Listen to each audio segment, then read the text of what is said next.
Bueno, bienvenido, Christopher. No, muchas gracias por la invitación, bacán. Sí, gracias por estar acá. Qué bacán. Bueno, queremos más que nada como conversar, así, si es que tienen preguntas que las puedan hacer. Y, y sobre todo, de hecho, a mí me gustaría, como, si es que están de acuerdo, partir con un gatillante de la conversación, que es sobre todo la pregunta como por la metodología de la película. O sea, me gustaría saber de esta película en particular, pero también de tu trabajo en general. Al ser, sobre todo, estudiantes de antropología, me gustaría que si pudiera hablar en torno a la metodología etnográfica que utilizas en la construcción de tus películas, y cómo eso se cruza con la ficción en tu trabajo. Eso. Sí. Bueno, primero muchas gracias, Gonzalo, y a todos por la invitación. Me parece buenísima la iniciativa, en general, digamos, del espacio. Bueno, primero igual siento que soy muy cómodo de la lógica también de que cada proyecto o cada película respira una metodología que también va encontrando. Y esta película no fue la excepción en ese sentido. Esta es una película grabada en la Pampa del Tamarugal.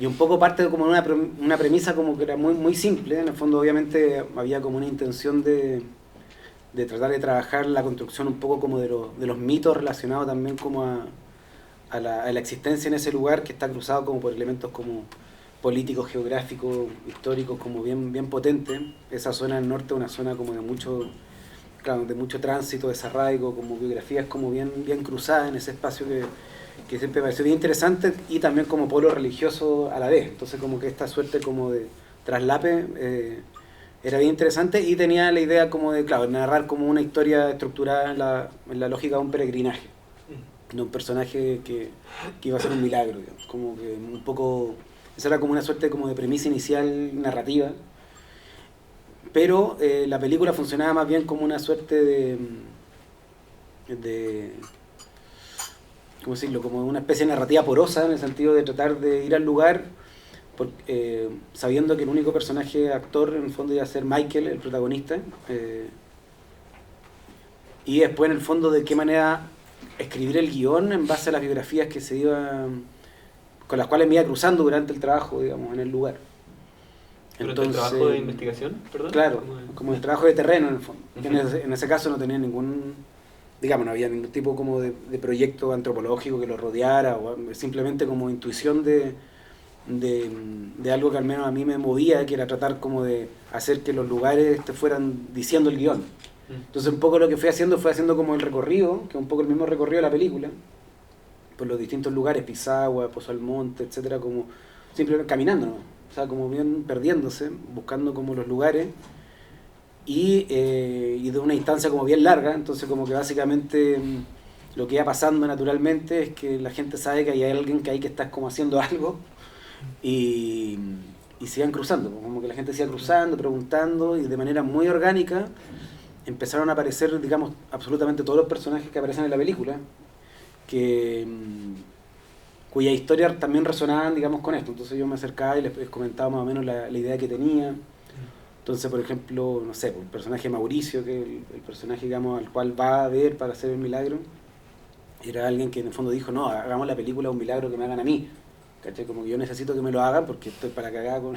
O sea, digo, estaba como muy mal en su pierna porque había tenido un accidente, de hecho me lo encontré como en silla de ruedas, entonces él estaba como muy obsesionado como que él fuera a la persona con la cual tenía que interactuar.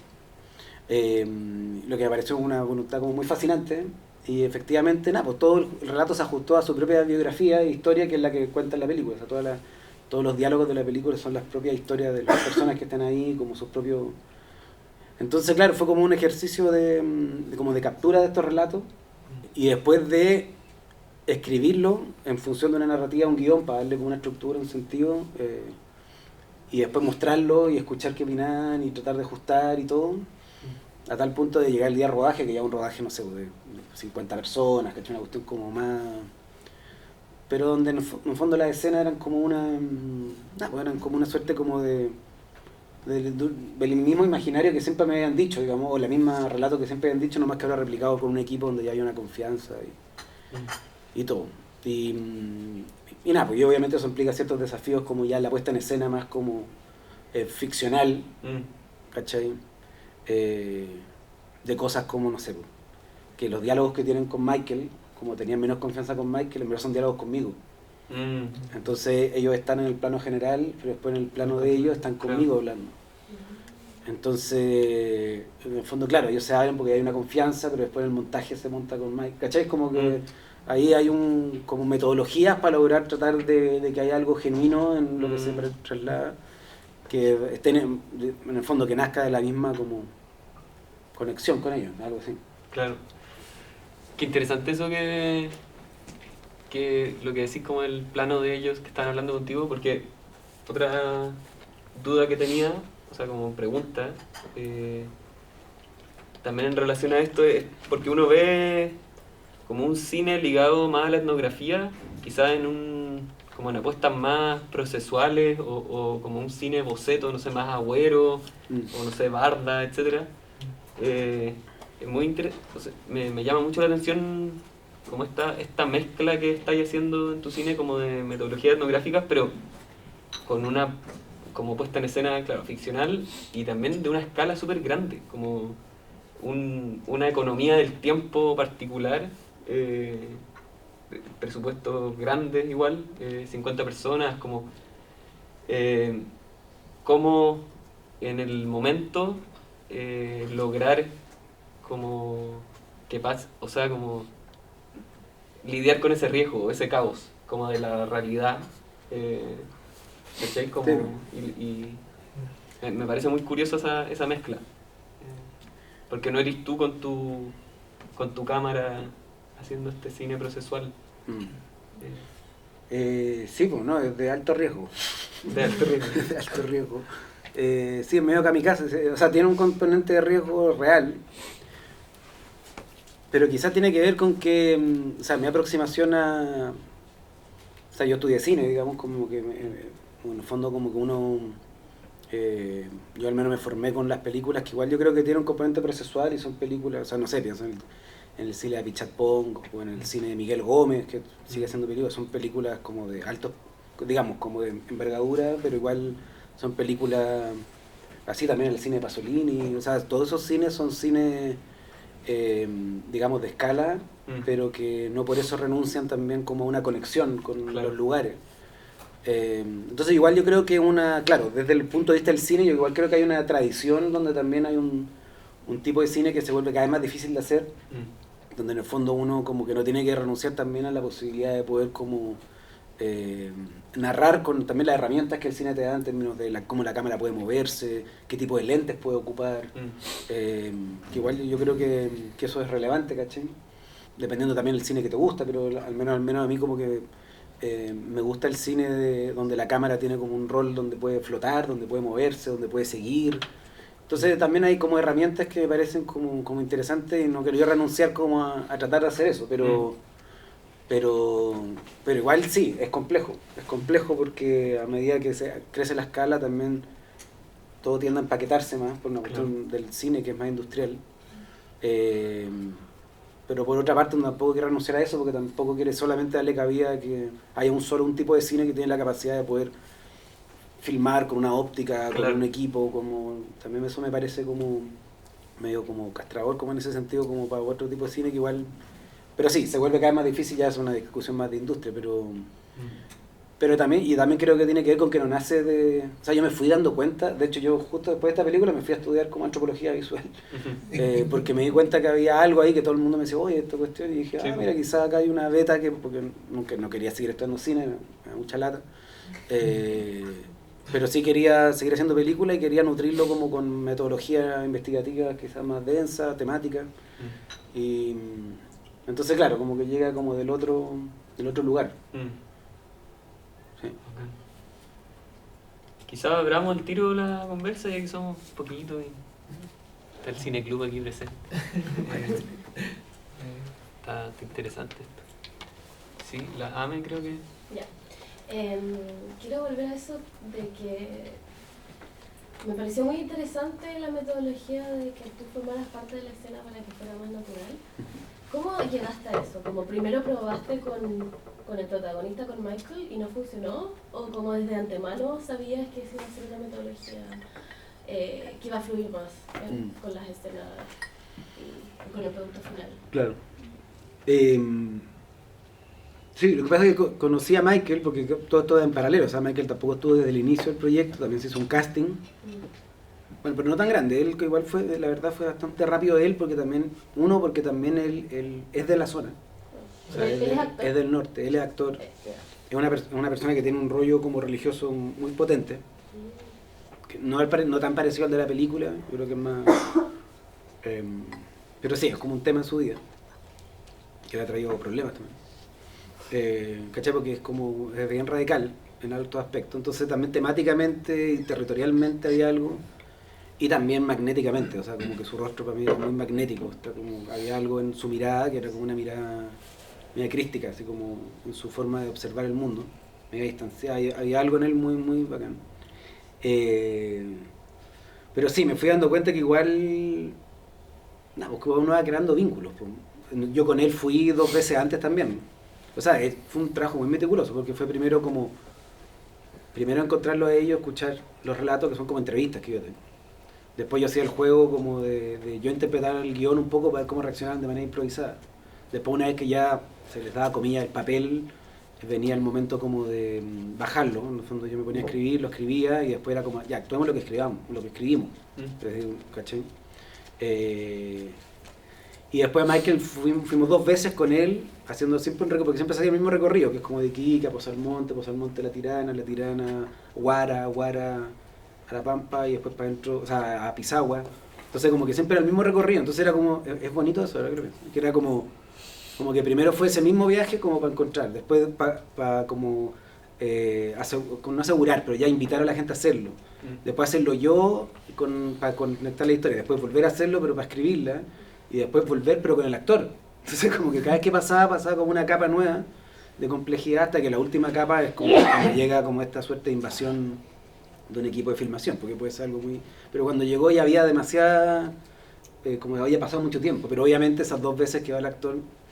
Pero igual es para cierta escena en particular también. Hay una escena donde los personajes efectivamente como que hay una apertura ahí de algo que de hecho son la única escena, yo repito mucho, estas son las únicas escenas que no se repiten. Entonces ellos hablan y dicen, no sé, están hablando, hay un diálogo como más, digamos, coloquial, ahí está todo bien, pero quizás a veces hay momentos donde efectivamente están contando algo que es más íntimo, no sé, como la señora que está como con él, ahí cuenta un poco como su dolor familiar, Hermelinda, así me. Entonces, claro, ellos hacían toda la escena, incluso algunos plano contra plano con él, pero cuando venía ese momento, yo le pedí al equipo que se fuera, me quedaba yo con ellos, el director de foto, y ahí yo le preguntaba, ¿te acordáis de esto que hablábamos? ¿Cachai? Como que ahí se era otra dinámica, pero solo para ese fragmento. Sí, yo creo que, no sé, eso. Y esas son las únicas tomas que no tienen repetición, obviamente, ¿cachai? Porque todas las otras uno puede repetir eternamente. Pero esa en el fondo nada, porque una vez que se terminaba era un plano largo de 30 minutos, que era como una suerte, sí, es como una conversación abierta como esta, ¿cachai? Y después uno obviamente lo va fragmentando para construir la operación más ficcional. Pero sí, me pareció también como que era lo más orgánico en ese momento, como repetir un poco un vínculo ya establecido que tratar como de llevar al actor que tampoco tiene esa personalidad, ¿cachai? Como que yo creo que no sé si era su mayor virtud como esa, como qué pregunta hacer en el momento preciso. Es que eso uno lo va, no sé cómo decir, pero es como cuando hay un vínculo uno sabe más o menos. Y aparte que la gente igual, eso también es bonito en la ficción de este tipo, que uno se empieza a dar cuenta que igual todo es un poco circular. Es como que igual la gente dice, y uno mismo, o sea, yo he dicho esto muchas veces en mi vida, uno va repitiendo también por las cosas, entonces también uno sabe dónde ir y qué decir, y hoy te acordás de esto que hablamos esa vez, y ¿cachai? Como ya sin poco.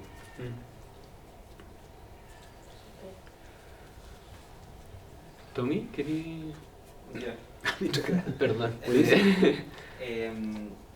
Sí, me llamó mucho la atención como la profundidad de campo que tenía la cámara, como que era en general muy, muy cercana, como las tomas son de poca distancia y pienso que quizás como teniendo el desierto alrededor, como que uno se debe sentir muy tentado de hacer como de grabar como planos mega generales como del desierto, pero ¿por qué al final siempre es la decisión como más cercana de la cámara? Es como me imagino cosas como religiosas, pero quizás la decisión es súper práctica y no es tan evidente. No, una buena pregunta, porque igual cuando uno hace... O sea, el paisaje igual es un arma de doble filo, ¿no es cierto? Porque es como algo que... Claro, siempre que uno hace, a mí por lo general me gusta trabajar con los elementos como también naturales de los espacios, pero es fácil caer también en una suerte como de representación pictórica, ¿cachai? Como del lugar y efectivamente, no sé, pues un desierto, una isla, el mar, como que hay que ser muy preciso en cómo ocuparlo en el momento preciso para que tenga un sentido narrativo y no simplemente como una suerte de telón de fondo como que le vaya a robar, que lo vuelva como una película sobreestetizante o como con un ánimo medio abarcativo del paisaje, ¿cachai? Como de tratar de abrazarlo entero. Y sentía que para esta película el componente como de como era un encuentro en el fondo también íntimo, en este como vacío, era como un vacío que de repente como que... Para mí era cómo hacer que en ese vacío hubiese intimidad. Y creo que esa intimidad, claro, creo que efectivamente están los rostros. También había algo en los rostros, o sea, yo creo que son rostros bien icónicos. Cada uno de ellos también eso fue algo que fue pasando naturalmente. De hecho, hay uno de los personajes que es el cuidador de la iglesia, que a él le decían Barrabás en el pueblo, Barrabás. Entonces como que yo me acuerdo, no, estamos buscando, oye, habla con el Barrabás, es el Barrabás. Y voy y, claro, y le veía su rostro con su barba, o sea, es como un personaje bíblico, ¿cachai? Como que había algo bíblico que atravesaba cierto rostro, entonces también esa imagen como que sí, quizás tiene un componente religioso, que es como una suerte como de imagen icónica, ¿no es cierto? Como del rostro religioso también tenía que aparecer, entonces yo creo que es una película de harto rostro, ¿cachai? De harto rostro. Entonces como entre el rostro y el desierto los momentos precisos, como el final, no sé, como momentos del inicio, pero sí, es una herramienta, como digo, son una herramienta, pero un personaje de doble filo porque puede ser usado de manera vacía o conectado ahí. Entonces aquí la idea era como cruzarlo como con la intimidad de esos primeros planos. Gracias. ¿Qué fue lo que te motivó a sentar esto en esta particular área del norte? Porque, como dices, como tienes que dar un personaje como esta especie de peregrinaje, que es como este Cristo chileno, entre comillas. Pero ¿por qué llevó la decisión de situarlo acá, en el norte, y redactar estas partes como del norte, que también son como rurales y también como súper desgastadas, y como creo que la película hace un trabajo muy rico en ese sentido de pintar como, no sé, como la basura en el desierto, como tan chileno, como de cierta forma, no sé, lo llevó al norte. Sí, fue una... O sea, el norte igual siempre estuvo, porque era como... Sentía que había algo justamente como bíblico en ese... Como que me parecía bonito como el juego como de ese imaginario medio bíblico, pero alojado en lo local, como claro, que coqueteara con ese espacio, dialogara con ese espacio que uno tiene como en eso imaginario. Que también tiene un sentido, ¿no es cierto? Como tiene un sentido en términos como del desierto como espacio epifánico. O sea, como que yo creo que hay componentes ahí que uno lo podría como narrar. Y también de que, no sé, yo creo que la filosofía, cómo está construida, como la religiosidad particular de Michael, que básicamente está tomado como de los gnósticos, que eran como una suerte como de cruza entre cristianismo y como esoterismo egipcio, que como que fue un momento específico del cristianismo temprano, como los primeros 200 años. O sea, como que había algo de ese mundo como de entre desierto, caverna, que siempre parece, bueno, y que es el espacio de Cristo, como claro, del personaje crístico. Entonces, el norte siempre era, pero hay mucho el norte, evidentemente, hay mucho el norte en el norte. Entonces, busqué desde el Valle del Elqui para arriba, digamos, hasta Arica, como buscando el lugar preciso, porque igual tienes que encontrar un lugar que como que yo quería que fuera contemporáneo, pero a la vez como medio temporal, o sea, caché, como que tuviera esa doble operación, como que no era una película de época, pero tenía que ser un lugar que si uno como que se ponía un poco turnio, como que uno dijera, chuta, no sé si estoy... ¿Se entiende? Como que hubiera un componente medio atemporal. Entonces, hoy en día igual es difícil eso. Entonces uno puede ir a Inca de Oro, no sé, para otros lugares, pero es difícil encontrar un lugar que tenga como... nada, que tenga como una suerte de, sí, de atemporalidad como en sus materialidades también. Y así fui buscando también en Antofagasta, en distintos lugares. Y ahí llegué llegué particularmente a La Tirana. Yo como que uno en La Tirana tiene el imaginario de la fiesta de La Tirana, obviamente, pero La Tirana, cuando no es la fiesta de La Tirana, es un lugar impresionante, porque es como, un lugar de segunda vivienda en la mayoría, como para gente de Iquique que se construye su casa ahí, pero como son segunda vivienda también son casas más ligeras, o sea, como que hay algo medio abandonado en ese lugar que me pareció muy alucinante.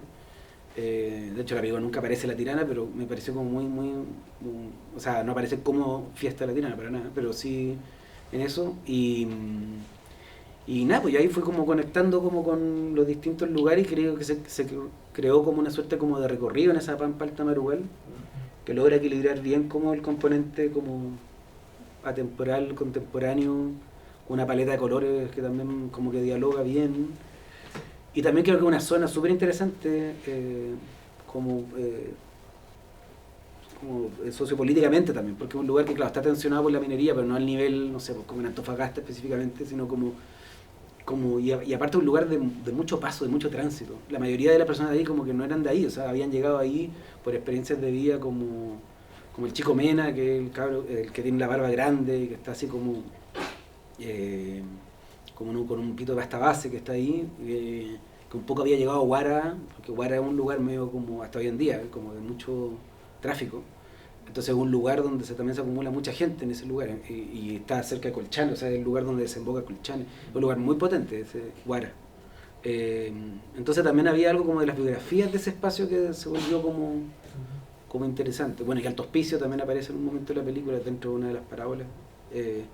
No sé, como que cuando llegué ahí fue como acá está todo. Y aparte que igual cuando hace una película tenéis que tener una logística que permita que un equipo pueda desplazarse. También hay componentes logísticos que lo hacen factible, de hacer ahí y no en otro lugar.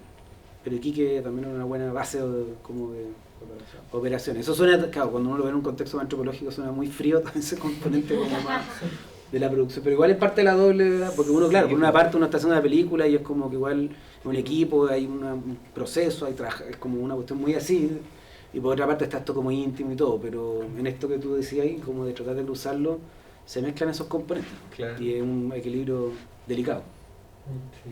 pero trabajable. Genial. Sí. Primero darte las gracias por venir, Christopher, muy bacán tenerte acá. Me pareció muy interesante lo que comentaste al principio porque mientras veía la película había momentos súper potentes en donde sentía que la narrativa y la ficción se desbordaba, precisamente en estos testimonios, en estas biografías que iban apareciendo los personajes con los que se va topando Michael, y es súper como una sensación súper de como no debería estar viendo esto, como no debería estar como escuchando esto, como yo no estoy siendo la persona a la que le están contando esto, como siento como estoy como tal vez como invadiendo este espacio. Por lo que pareció muy fascinante pensar como que tú estabas ahí y a veces el actor, pero no necesariamente, y también creo que se ve mucho como en la cara de Michael como personaje, a veces como esa capacidad de no saber qué decir al respecto o no saber cómo reaccionar.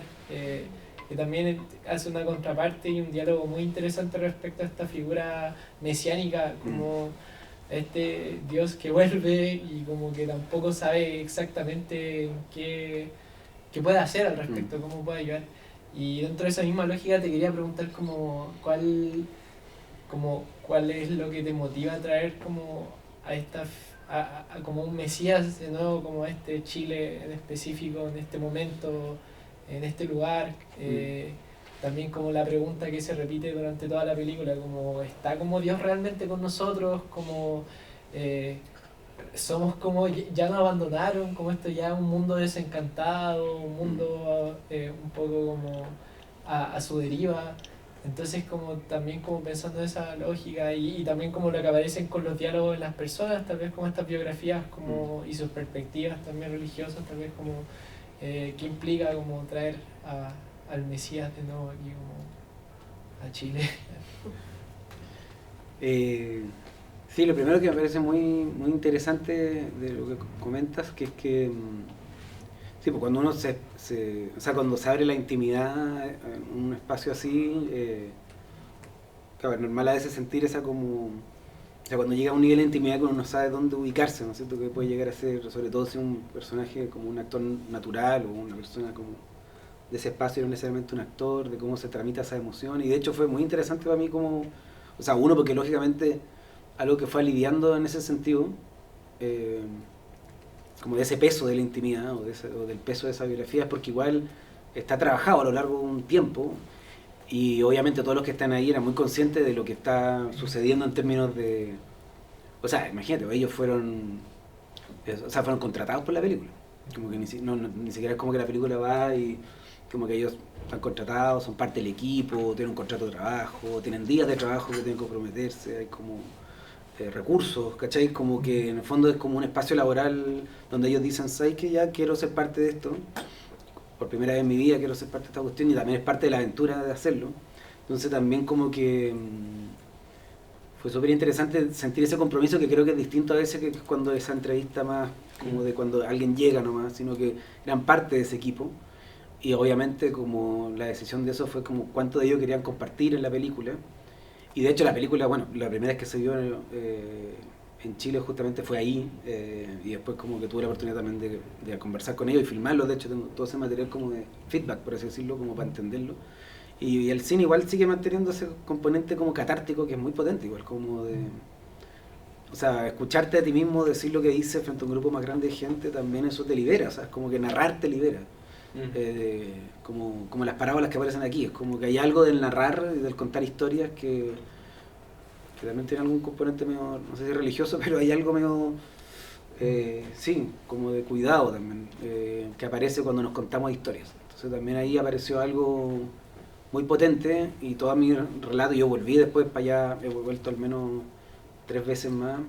Nada, pues, como que las memorias que quedan de eso son como cosas que han sido positivas, digamos, como los propios procesos. Bueno, de hecho cuando fui, ahora que me acuerdo, una vez pues fui a dejar un DVD a Mauricio, pues, justamente que quería aparecer, pues. Y lo fui a ver y se había sanado, milagrosamente, de la pierna. O sea, porque tenía la pierna que se le iban a amputar. Yo estaba tratando de que se amputaran después de la... No, después de la vida. No. ¿Hay un contrato? ¿Ah? Era parte del contrato. No. Pero claro, estaba muy mal porque porque claro, él se había caído, lo bueno lo que cuento un poco ahí. Entonces la pierna estaba muy mal. Y cuando fui, se había mejorado completamente. Así como que llegó, dijo Mauricio, y salió a su casa, buena Cristo, y salió como, así como medio corriendo. Y bueno, muy divertido porque él aparte estaba ganando plata porque había pirateado la película. Entonces se la vendía a los buses. Se la vendía a los buses que venían de Colchane, no sé, y él se subió a los buses a vender la película diciendo que yo soy el actor. Y su rollo era de que la película lo había sanado. O sea que el milagro de Michael, que en la película fracasa, finalmente había sucedido. Wow. Como el milagro narrativo. Claro, funcionó después de que se acabó, pero fue muy bonito eso. Entonces, nada, eso es también lo bonito cuando uno va cruzando la ficción con lo otro, que es como que le da ese espacio especulativo, imaginario, que, no sé, que a veces en lo más documental crudo no necesariamente pasa, ¿cachai? Porque es más como, bueno, nosotros en el diplomado, como lo hablamos harto como cuando entramos en el mundo como más ficción y antropología, que igual es muy simple a veces caer en el testimonio, ¿no es cierto? Como el testimonio documental. El testimonio documental, que puede ser muy bueno también, pero tiene ciertas rigideces, porque es como yo soy esto, ¿cachai? Es como, esta es mi historia, ahí queda. Pero no está puesto como en una suerte de espacio donde eso pueda adquirir otras formas. Por ejemplo, como insertar tu propio narrativa dentro de un contexto ficcional donde alguien está ejerciendo una agencia sobre tu relato y tu relato cambia, se modifica. Entonces como que ahí hay un juego que a veces se vuelve mucho más rígido y menos rígido, más rico, a veces, dependiendo obviamente del proyecto. Entonces eso, y respecto al componente, claro, como de la figura crística, una figura que a mí siempre me ha parecido muy como interesante, la figura crística no como solamente como el Cristo de Jesús de Nazaret, sino como la figura crística, como una suerte de ser que siempre tiene un eco como en la historia de la humanidad, ¿cachai? Entonces siempre me ha fascinado mucho la idea de como que es parte de esta filosofía que contaba, que es como que el espíritu crístico no que se reencarna, pero como que va poseyendo distintos personajes a lo largo de la historia, como fue Horus en un momento en Egipto, o sea, como, y de hecho esta historia como que las biografías se van repitiendo, ¿no es cierto? Como que siempre está ese momento como sacrificial, el momento de la resurrección, o sea, como que me parece muy interesante ese eco como de distintas figuras que cumplen como ese mismo rol, pero en contextos distintos.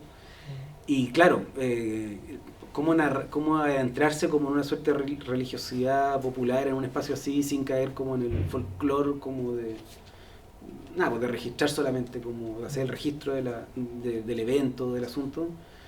Me pareció que poner en diálogo una figura de ese tipo, como en un contexto hiperlocal, podía tener sentido. Y aparte que en ese lugar hay muchos personajes, o sea, cuando yo iba con Michael así me decían, sí, como él, ¿cachai? Como no, es un personaje que es como medio mesiánico y que va a ir, y le dicen, sí, pues acá hubo un tipo que, ¿cachai? Como que igual es una figura, es como Cristo Lel, que es como un personaje que igual de vez en cuando siempre aparece, ¿cachai? Como ese personaje medio mesiánico en contextos como medio desolados, como que hay algo ahí que siempre surge y se volvía muy orgánico con ese lugar, ¿cachai? Acá estamos hablando de un lugar donde está la Tirana, está San Lorenzo, un poco más allá, o sea, es un lugar muy, muy, muy potente, como en ese sentido. Entonces la historia también resonó de manera muy orgánica en ese lugar, a diferencia de hubiera sido, yo creo que otro espacio, como se volvió orgánico. Y una buena figura para hablar del vacío, pues igual el Mesías aparece en ese vacío también, o se proyecta, claro, en ese... claro, en esa carencia, no sé. El sonido que llena el vacío. Claro. Sí, pero eso lo dice el Barrabás. Me pareció súper interesante la materia que tú muestras en la película. Es totalmente desolada, es decir, todos los objetos materiales son del reuso. Entonces, bueno, de hecho, elegí la Tirana despoblada y la desolación misma, pero claro, me gustó mucho eso de todo lo material es reusado, usado, es abollado, es viejo. El auto es increíble, ¿no es cierto? Ya como que el uso del reuso te va introduciendo en una estética de la desolación de lo requete contra usado, que creo que Latero y antropológicamente cómo capturar, te fijáis, a través de la materialidad ese ambiente, creo que está muy bien hecho. No parece nada nuevo, todo está hecho mierda, te fijáis. Y genera esa estética, creo que por ese lado, como material etnográfico, perdona que sea latero, me parece que como me meto en ese mundo, creo que hay un recorte de la materialidad extraordinario. Todo viejo, todo usado, todo chueco, todo abollado. Entonces te mete muy profundamente. Y el bototo, me encantó el bototo. Sí, Cristo, patapelá, fome, está bien, está funcionando. Pero cuando el tipo pesca los bototos que están arriba de la mesa, entonces como que baja el bototo e intermedia su planta con la tierra. Y ahí hace un giro relato. Porque él al final vuelve, te fijas a la tierra, que es ese grupo de amigos, está la mujer y qué sé yo. Pero creo que ese giro me gustó mucho simbólicamente. Del pie pelado, bien, me parece Cristo nunca aparece con bototo, con Adidas, te fijas, y siempre está... Con sandalias. O con sandalias máximas, ¿verdad? Pero creo que fue una solución simbólica muy bonita eso de cuando el tipo baja de la mesa, está en la mesa, es decir, un lugar inapropiado el bototo, de ahí la potencia del signo, creo yo, lo baja y mediatiza su planta con la tierra, como que entra ya en otra onda, ¿te fijas? Como que se aleja de esa peregrinación, sí, te fijas, un poquito mística, trascendente, y vuelve a lo humano. Eso me pareció genial, genial. Sí, bueno, el equipo de arte le llama eso, ¿cómo le llama? La pátina. La pátina, claro. La pátina. La pátina, está muy pátina. Está Se muy ocupa. bien. Pero es bonito eso, porque igual también hay arte en la película, o sea, igual hay reconstrucción de lugares. Sí. Entonces... Sí, yo pensaba que la pierna era como arte, y lo encontraba brígido, pero no, pues era real. Claro, claro, cómo trabajar las texturas, Sí. pues, es Claro. muy potente eso. Porque, claro, hay ropa que es así, no sé, uno va al... ¿Cómo se llama? No me acuerdo el lugar. Que hay un lugar en Iquique donde hay como mucha ropa usada, unos cerros de ropa usada como en el alto, como cerca del Alto Hospicio. Y uno va para allá, pero también uno tiene que trabajar esa ropa. Entonces de repente uno toma esa ropa, le gustó la figura de una ropa, pero después eso implica dejarla muchos días al sol, trabajar. O sea, hay que como que también generar ese desgaste Claro. en la parte como más artificiosa, ficcional, pero que combina obviamente y sería imposible replicarlo. De hecho, esto también en términos de producción, pero ya que hablábamos de eso antes, una de las ventajas también de los territorios reales, a diferencia del trabajo como de estudio o recreación, es que igual tú podías hacer un equipo de foto como muy contundente y podías hacer un equipo de arte un poquito más documental, ¿cachai? Como un equipo de arte, de hecho es muy pequeño el equipo de arte, que está liderado por la Ángela Torti, una súper directora de arte, pero que trabajaron mucho con el reciclaje, porque no había recursos, o sea, hay recursos, pero no había recursos como para hacerlo. Entonces igual cuando uno hace una película siempre está ese momento que es como, quieres trabajar con esta cámara y este lente, pero entonces hay que sacar recursos de otro lado, porque no cabe todo. Y uno dice, bueno, hagamos el arte lo más como reciclado posible de lo que está ahí, y en vez de recrear absolutamente todo, es más como, claro, ir a buscar que la plancha acá, o que el vestuario acá, o que los zapatos de acá, y trabajar sobre lo que existe. También lo hace posible, y también le da o sea, toda la ropa que está ahí, por ejemplo, son de los closets o de la ropa que ellos mismos tenían, son ropa de ellos. No es como ropa que se les trajo, la ropa de los protagonistas, por lo general es ropa de ellos mismos, que se elige la que pegue con la paleta colores, pero en el fondo es ropa de ellos, entonces igual eso ayuda a eso. Claro. Te quería preguntar, a propósito de lo que dijiste como de esta propuesta distinta que implica hacer este tipo de películas, donde tenemos esta gran escala, pero también mantenemos como esta intimidad y un poco como posicionalidad, y también como hablando a propósito de todos los proyectos que has hecho después de este, como ¿cómo se toma en general, como no sé, pues, como cuando tenéis que hacer como propuestas de estos proyectos, como este lado tal vez como, porque igual siento que dentro de todo es mucha experimentación, como tratar de como mantener esta línea delgada entre lo que va a ser como una gran producción y lo que es como también trabajos y todo. ¿Cómo le encuentras el lugar a eso dentro de esta industria, tal vez acá en Chile? Y no sé, pues pensando en comparación lo que significa presentar esto en el extranjero, lo que significa presentar esto acá, como, ¿cómo lo has visto dentro de tu carrera? No, como te decía, yo creo que sí, tiene ese riesgo y es complejo navegar ese punto. Pero igual, no sé, yo siempre he sentido que hay una riqueza también en el in-between, como decía Paul Stoller, the power of in-between, como saber cómo navegar a esos espacios intersticios, al menos creativamente también se vuelve interesante, porque igual, no sé, como que me gusta pero sí, es complejo y creo que va a ser cada vez más complejo. No quiero ser catastrófico, pero igual creo que sí, porque igual, esto, digo, tampoco es que sea una superproducción, se ve así, pero en una película, digamos, comparado con lo que se hace en otros lados, muy pequeña, o sea, es como una película sumamente pequeña. Pero claro, se ve porque hay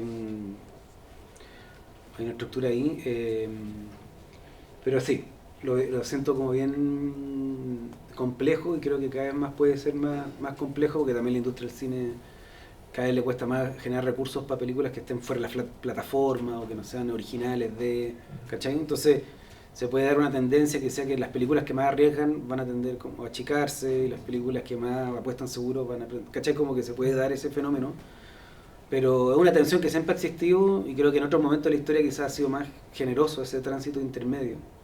Recordemos, insisto, yo a veces pienso que personajes como Bergman o cosas así eran personajes como muy populares.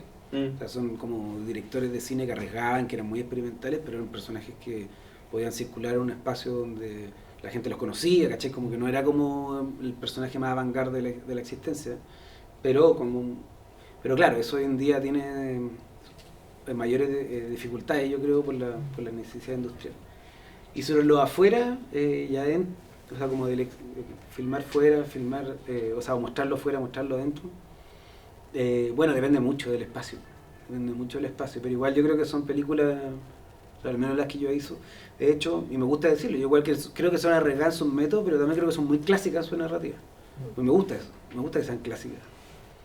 No me gusta experimentar con las estructuras narrativas, como que no sé, siempre me da un poco de lata esa...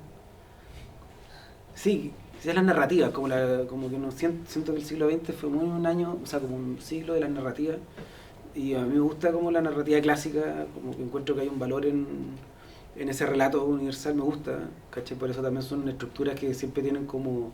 Aparte que tengo la lógica, quizás estoy equivocado, obviamente mis colegas más experimentales lo encuentran muy clásico, pero como que hay algo del viaje de un personaje, de transformación, que mientras más como limpio es en términos de estructura, también te permite derivar, te permite como bifurcarte más, ¿cachai? Como a más estructura, más bifurcación, esa es mi sensación. Y cuando más juegas con la estructura y la estructura se transforma en tu problema, la deriva siento que también pierde a veces, hay una fuerza que se pierde ahí, porque jugar con la deriva y la estructura, no sé, quizás es muy técnico, pero igual hay algo como de ese relato estructural clásico que encuentro como potente. Entonces, esto lo decía porque siento que igual son relatos que conectan, siento que como también con espacios afuera y adentro, creo que no se genera una diferencia cultural al punto de que no exista como conexión. O sea, esta película es como sobre brujería y uno se va dando cuenta que igual se van repitiendo, tanto las figuras crísticas o las figuras como de las cofradías como de brujo o bruja en los espacios y qué rol cumplen en función como de la política de ese espacio. Y eso igual es bueno, pues se va como oxigenando ahí como la reflexión. ¿Había antes alguien atrás? Sí.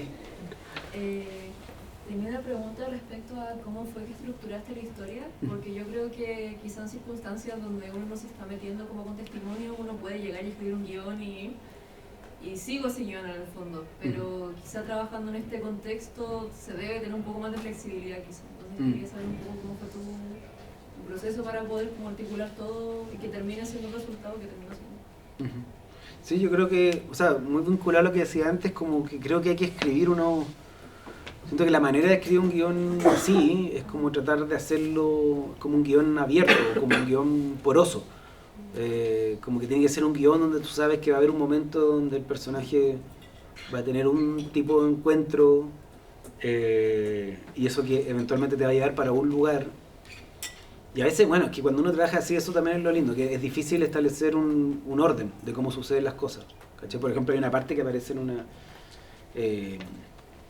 una figura, como unos seres así medio quietos, ¿no es cierto? Como unas figuras medias como de cera, sí, ya que aparecen. Ya, y eso nunca estuvo en el guión. Pero me di cuenta que cerca de Pica está ese lugar, que también es un tipo muy crístico que en un momento a otro tuvo una revelación en el desierto y se le ocurrió hacer como monumento en ese lugar, que es como estas figuras que estaban ahí. Y cuando yo llegué hasta el personaje le dije, bueno, podríamos grabar una historia acá, y ahí uno en un fondo construye el guión para que el personaje llegue, ¿cachai? Como o narre eso. Es como que también el guión va adaptándose para tratar de incluir aquellos elementos que tú sentís que hacen sentido, pero tenés que también articularlo en la narrativa. ¿Por qué? Porque un guión tiene un componente como medio dilemórfico, así como que también se puede leer de una lógica muy como que es una intelequia que se aplica, ¿cachai? Como en un territorio y eso como que lleva muy rápidamente como a que el guión más bien exige al lugar, como que lo presiona, como que lo violenta, ¿cachai? Como que el guión puede ser una operación muy violenta como de armado. Entonces cuando tú tenés como más bien un esqueleto, donde tú sabes que hay un punto de llegada, punto de partida, más o menos como las estaciones donde tiene que estar, también te da mucho espacio para poder dentro de ese lugar ir modulando con el lugar sin ser tan agresivo. Entonces, claro, gran parte de este guión era como simplemente, de hecho cuando se postuló a fondo y todo, no tiene nada que ver con esto. O sea, uno postula el guión desde la ficción pura, pero todos los personajes cambian, todos los relatos cambian, entonces, de hecho se postuló con actores, actores como famosos, era como que va caminando y se encuentra con Néstor Cantillana. Pero nada, pero ¿cachai? Esas son parte de la estrategia del in-between. Claro. Pero Pero claro, escribir porosamente, yo creo que es quizás la manera, y saber reaccionar, eso es bonito también, pues ir reescribiendo a medida que uno va encontrando, como reescribir, yo creo que un guión más que escrito es como un guión eternamente reescrito.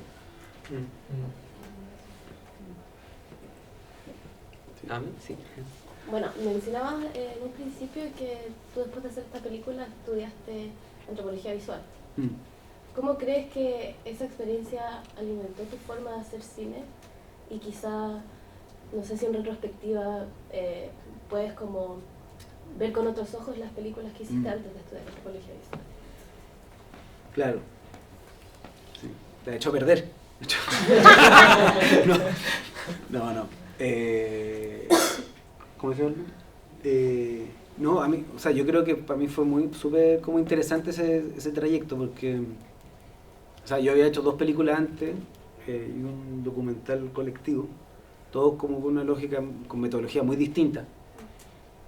De hecho, una primera película que hice que se llama Manuel de Rivera, que está en Onda Media, por si la quieren ver, pero esa sí que tira las mechas, porque es como... mi premisa era que no iba a haber guión nunca. Entonces una película de gran calbuco y hay un actor y hay un equipo y todo, pero todos los días en la noche se iba a escribir el guión. Entonces el equipo todo el día en la mañana se narraba el guión que venía al día siguiente a medida que el personaje avanzaba por la isla. Entonces imagínate, era un equipo de producción más chico, pero fue un delirio, porque eso sí fue como ir a filmar con recursos y todo, pero sin saber nada, simplemente como reaccionar a lo que iba pasando día a día y escribiendo las notas, o sea, terrible. Pero en el fondo era una experiencia que parecía esta también tiene una relación territorial, y ahí, como decía, me hizo sentido como la pregunta de si tengo que estudiar algo más para complejizarlo. Traté de ir a un lugar donde pudiera como nutrirlo, no desde la visualidad, sino como más desde la teoría. En mi caso.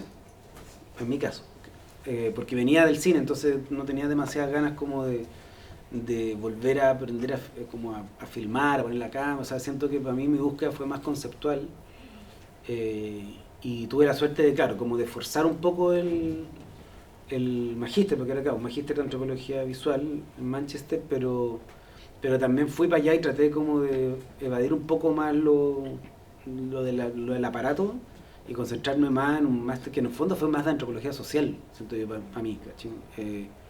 Como medio forzado. Y eso me ayudó muchísimo a pensar conceptualmente. Como que hubo profesores ahí, no sé, como la Penny Harvey, que son como súper como antropólogos que estaban ahí y que hacían como una antropología muy, o sea, como muy contemporánea, como de la infraestructura, como de agentes no necesariamente humanos, como todo ese tema, que al menos en mi lógica no me aparecía tanto.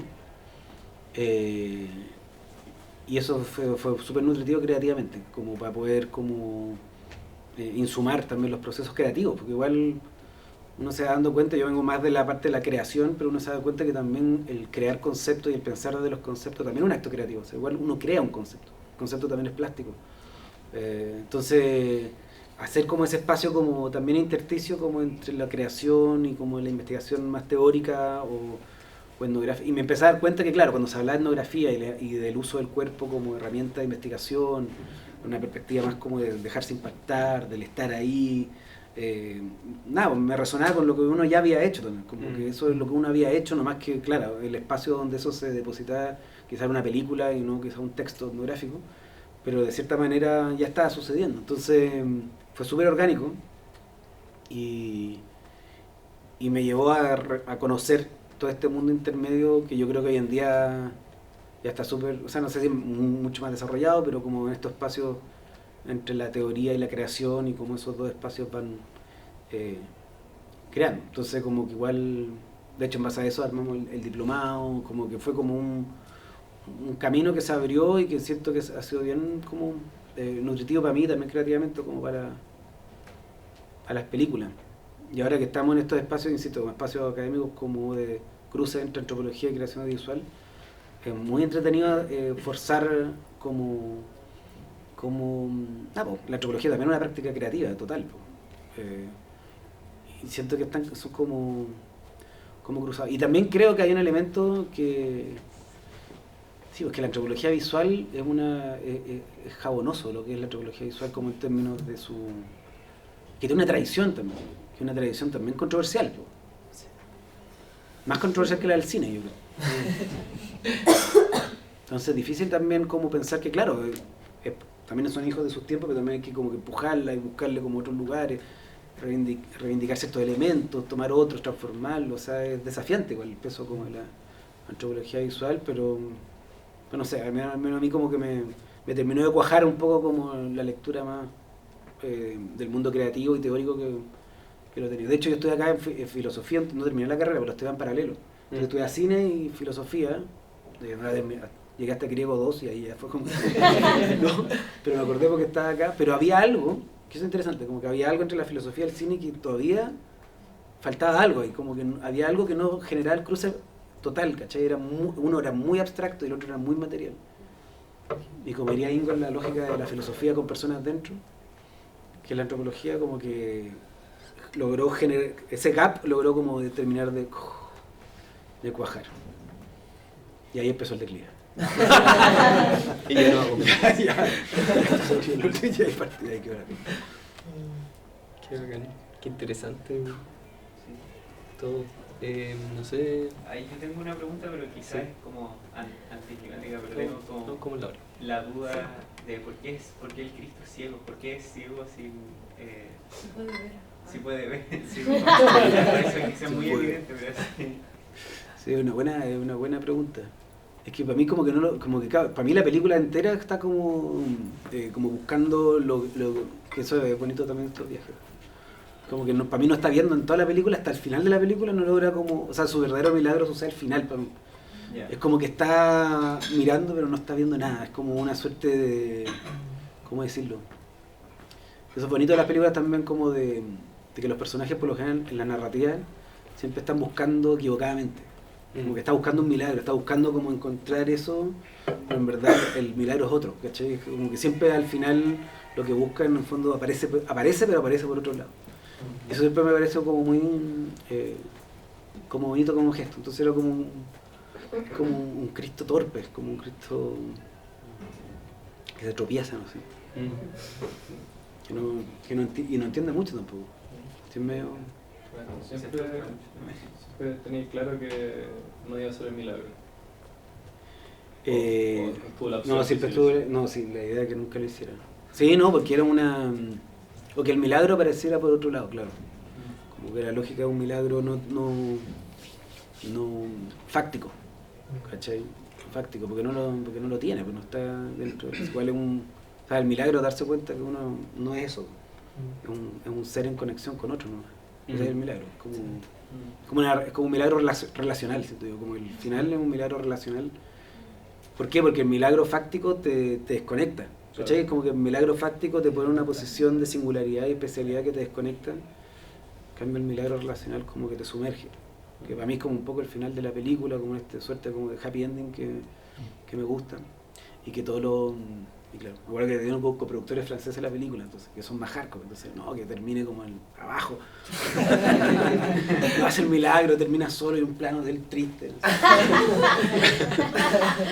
Pero no sé, había algo dentro de mí que quería hacerle como un cariño final al personaje, decirle, bueno, ya que vuelva a un lugar de cuidado, chao. Claro. Dejémoslo. Y ahí al desierto, démosle un payoff al pobre cabrón.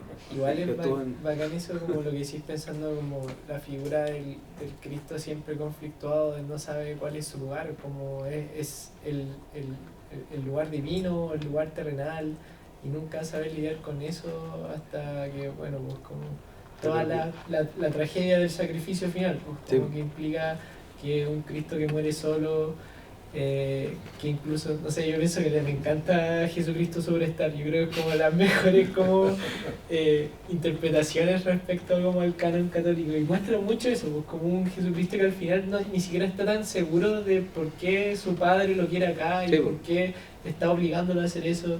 Siento igual la figura del Michael como que como hay hasta como un aire de resignación en cómo camina dentro del mundo, como cree que es su deber y su lugar, como volver a sacar como y aterrizar a Dios en todas las personas que lo rodean, y después como igual es satisfactorio ver como puta que no tenía la razón. Como que, de hecho, como esa escena donde llegan como toda la gente a ver, a hacer el milagro, y donde como pareciera como que, como ahí dije, wow, qué brillo, igual como pensando también con esta lógica de la espectacularización de la religión, que Chile también tiene como esa tendencia muy marcada, como estos avistamientos de la Virgen, estas apariciones de estos mesías, y que claro, pues de repente como, no sé, bueno, en los años, no sé, cuando está diciendo la película si está tan fuerte todavía en las redes sociales, pero me imagino esto en el 2024 y todos con la cámara viendo cómo está con la... Sí, y claro, pues igual es muy fuerte como ese diálogo también y que un poco chacrea también al final ese milagro, pues como no volver ese milagro tangible que desvincula y de repente aparece este espacio que, o sea, estaba ahí, como esa inmanencia al final del milagro, como, y no sé, lo encontré igual bien fascinante. Buenísimo. Bacán. Muy interesante. Bueno, para ir cerrando, encuentro muy interesante esta conversación. La primera sesión que tuvimos del seminario de antropología visual, Tomás le preguntó a Ronnie Goldsmith, que hizo una película que se llama Santiago Pueblo Grande de Wincas, que es del 87. Si fuese hoy, ¿cómo harías la película? Y él dijo, yo haría una ficción. Y ahí nos quedó dando vuelta la idea con estos cruces de ficción, bueno, también escuchando de ti, con todos estos cruces que estás diciendo, es muy interesante lo que puede esta mezcla, creo. También, como desde la antropología, adoptar ciertas metodologías del cine, también como dispositivos de campo. Yo creo que esos cruces está muy interesante para pensar. Me llama la atención que comentéis que en el magíster de antropología visual te haya servido conceptualmente, o sea, como que el énfasis esté en lo conceptual. Me hace mucho sentido porque tú metodológicamente ya venías haciendo como una aproximación muy etnográfica. Y es muy loco eso, como disciplinas que están súper cerca en su operación. Cerca. Y tienen, pero tienen es interesante, tienen como temas éticos como que son parecidos pero no iguales. Bueno, porque yo les decía, o sea, yo como allá en Manchester Cameron decía, no, pero también la libertad también de ser capaz de inventar un dispositivo y no quiero ocupar la palabra manipular, pero como igual cuando uno hace una película, igual hay muchos artefactos que uno crea, pues. Claro. O sea, hay mucha mentira también, ¿cachai? Claro. Pero una mentira creativa, es como que está bien, hay que afectar el lugar, hay que como que jugar con eso y trabajar pero también atreverse a romper esa como espacio sagrado de captura como de ese lugar, que aunque uno pensara que es como algo que está muy superado, igual no es tan simple. O sea, yo creo que también hay ciertas como... Claro. O sea, no sé, eso sentía yo, sobre todo como había algo ahí, pero creo que es más lo que la une que lo que separa, sin duda, ¿cachai? Sí. Sobre todo como en películas que tratan de trabajar desde lugares. Claro, sí. De hecho, me hace acordar mucho a un académico acá de la escuela, Ángela Edo, que también tiene como harta reflexión en torno a los cruces de antropología y ficción. Y justamente, como en esta pregunta ética, él dice que el desafío, en el fondo, de una etnografía es como permitir que otras voces hablen en la etnografía. Y el tema, y el desafío en el fondo, sería también que después esas voces como que vayan de vuelta. O sea, como que él dice, uno puede emprender una aventura etnográfica, pero el desafío es volver a casa, como Ulises, un poco. Claro, y un poco, bueno, en su caso con la novela gráfica, que después la repercusión es muy grande, en el fondo como las familias vuelven y leen su historia ahí en la novela gráfica. Encuentro muy interesante esto como que decís tú de una narrativa que también permite que esas voces vuelvan, como, y que la película se disfrute como por quienes trabajaron en ella también, incluso que sean parte del equipo, que también lo encuentro muy distinto a muchos documentales que los protagonistas no están financiados, por ejemplo. O sea, como sí, es que el documental hay un tema no sé cómo funciona la antropología, pero sí, es un tema ese en los documentales, pero como que hay una práctica que, claro, en el documental éticamente no se les es complejo. La ficción es sí, en el documental es como una cuestión más... Hay ética en disputa ahí, pero lo que te iba a decir, que quizás como última reflexión, quizás porque estoy pensando mucho en eso, que también hay algo que tiene la ficción que yo creo que es bien interesante, que es que esas voces tampoco son totalmente las voces, ¿cómo decirlo? Es como que lo pienso ontológicamente, es como que ese lugar, como el conflicto de la otredad, que es como tú tienes esa voz, yo voy a permitir que pase a mi película y después yo... Pero también en la construcción de esos personajes que aparecen, también hay ficción. No Claro. son ellos, pero tampoco quizás daría puesto más énfasis en eso. Son ellos, pero igual tampoco son exactamente ellos. Porque igual hay un espacio donde ellos también articulan su historia. Entonces es como que ese otro deja de ser ese otro. Hay un otro nuevo que aparece, que es un otro ficcional, que media también esa relación. Entonces es como que complejiza el esquema ontológico de ese espacio. Es como estos son los entes de este espacio, pero cuando uno llega a una ficción y empieza a crear esos entes, empiezan a proliferar esos entes y se empieza a complejizar en una negociación como mucho más, menos como de tú frente a mí, sino que es un poco más liberador que eso. Y después esos entes ficcionales quedan como espíritus en ese lugar, quedan como fantasmas, ¿cachai? Quedan como fantasmas en ese lugar operando. Hasta el día de hoy circulan, por eso hay una responsabilidad también ahí. Pero son como invocaciones, como medias ficcionales que quedan ahí. Pero también en el encuentro etnográfico creo que se genera algo rico que es como tú dejas de ser tan tú, ¿cachai? Y yo tan como yo, y hay algo que aparece entre medio que es un poco mezclado y que se encarna después como en la película. Y eso igual es liberador también. Sí. Como, no sé si lo resuelve, pero al menos complejiza el problema como de las alteridades. Claro. Que es una pregunta muy compleja, pues, obviamente, en la antropología. Interesante. Bueno, muchas gracias, Chris. No, gracias a ustedes.